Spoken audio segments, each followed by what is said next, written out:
that game didn't need to be as close as it was, but I do think you have to give Washington credit. Anybody that's watched them play or saw them live today knows that they've got a lot of talented players in that team. And, you know, I thought our defense really, again, for the most part for the game it was good, but for the last 5 minutes and 11 seconds it wasn't very good. That timeout, I remember distinctly, it was 72-57, we're up 15, they're at the line, and I looked at the clock and said, guys, if we hold them less than 72, we win the game. They cannot beat us if we do that. And that's got to be our mindset, is defense and rebounding down the stretch, and they come out and score 23 points in that 5-11. So we didn't get that done. We got stops when we needed to. We got rebounds when we needed to. The difference in the game is us out-rebounding them by 20, without a doubt. And with this team, when we put together a defense and a rebounding effort like we did tonight, with a turnover effort like we did against Washington State, we're going to beat anybody in this league.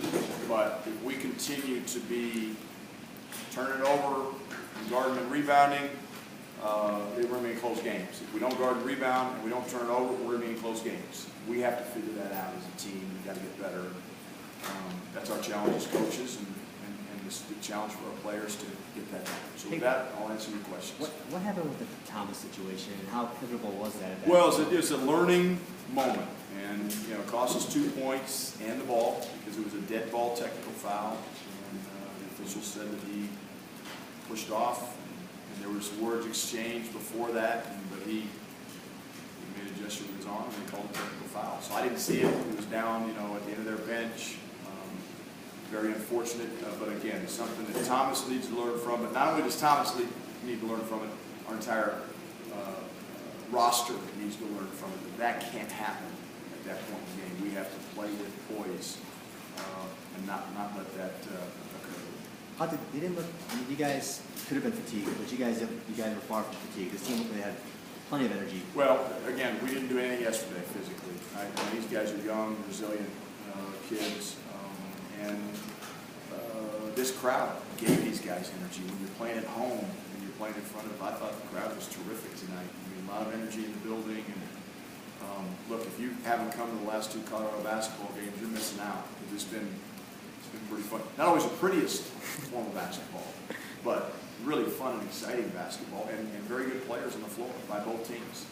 Coach, can you talk about the stretch, I guess, about early and midway through the second half? When they originally cut it to 1, it was 48-47. You had the bad starts of the second half.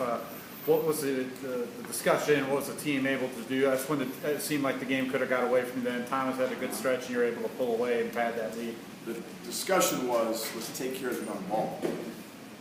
We had 6 turnovers coming out, you know, first, you know, I don't know how many possessions in the second half. I mean, it's pretty simple. It doesn't take a rocket scientist to watch our team and figure out, you know, where we struggle sometimes. It's taking care of the basketball. Look, we will get good shots if we take care of it. We got to get the ball in the lane. We got to make good decisions, and we started doing that. You know, Thomas got us going a little bit, and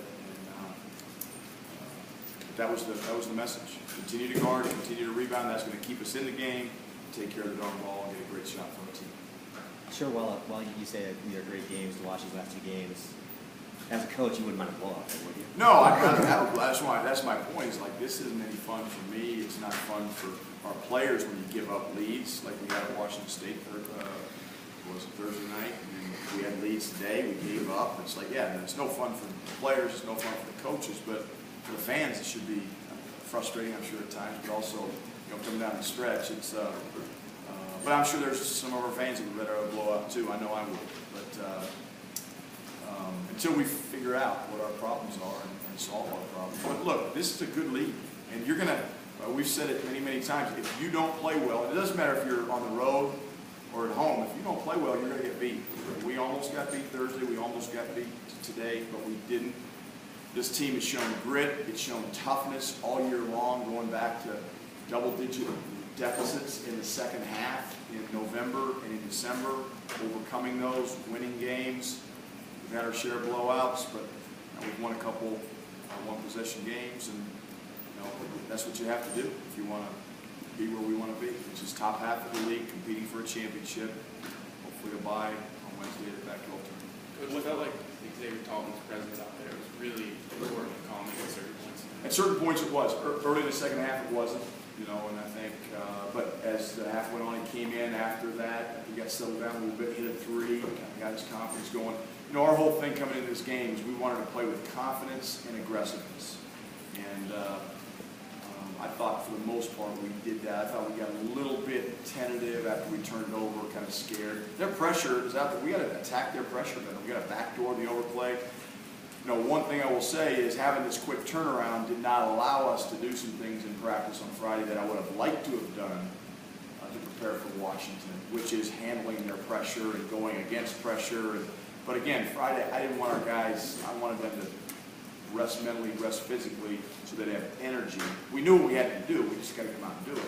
But we didn't get a chance to practice.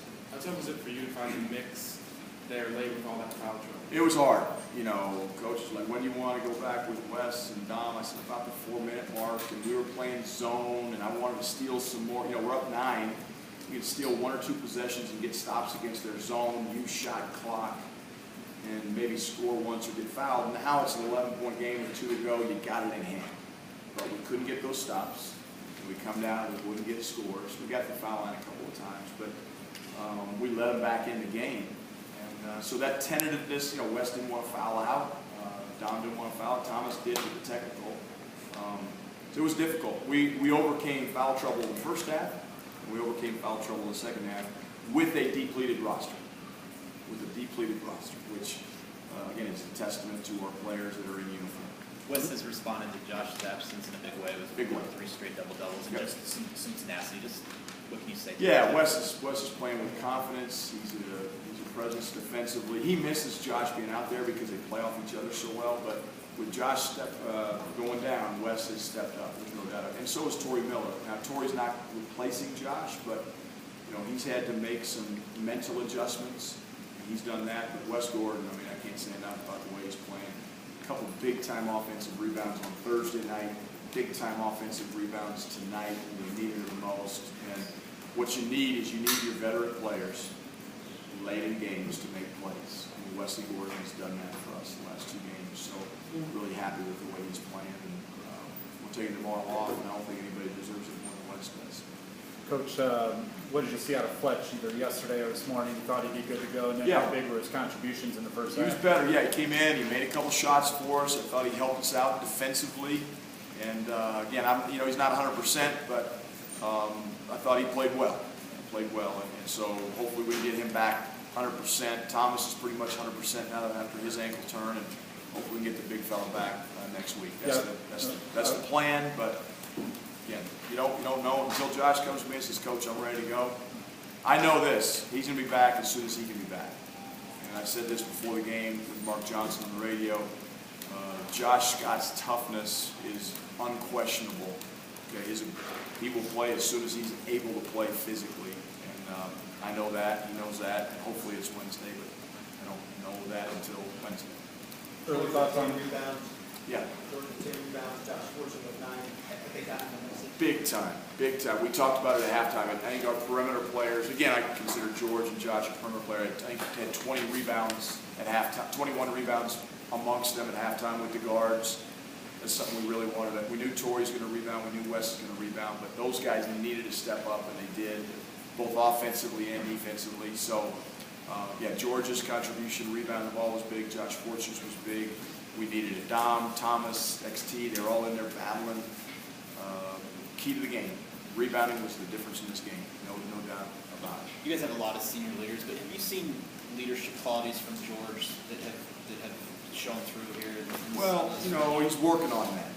And again, when it comes to leadership, one of the things I've talked about with George is, look, good players make themselves better. Great players and leaders make those around them better. And so he's got the ability to do that, but that's something he's still kind of dialed into his game and making sure he's ready and he's playing well, and that's kind of where his mindset is right now. So that's going to be a process that we would like to certainly foster and accelerate. He can get there someday, but the best way is to play well, play hard, and lead by example. Then it becomes, okay, what are you doing to help out Torrey Miller? What are you doing to help out Dom Collier? What are you doing to help out the guys maybe around you? And that's the step that George needs to make, and I think he can make, and hopefully he will make. Coach, early thoughts on the challenges ahead, the 2-game swing through LA? Just let me enjoy this one till midnight. I'm not gonna go there. I know we got a big challenge in LA. USC's probably the most improved team in the league. UCLA is arguably one of the most talented teams in the league, much better than the record indicates. So we've got a challenge ahead of us in LA. We know that, but we're going to take tomorrow off. We're going to rest our minds, rest our bodies, and obviously I'll be watching film tomorrow on SC UCLA, but I'm not going to do it today. Tomorrow's Valentine's Day, so we try to do some husbandly duties as well. Thank you. Thanks, Coach.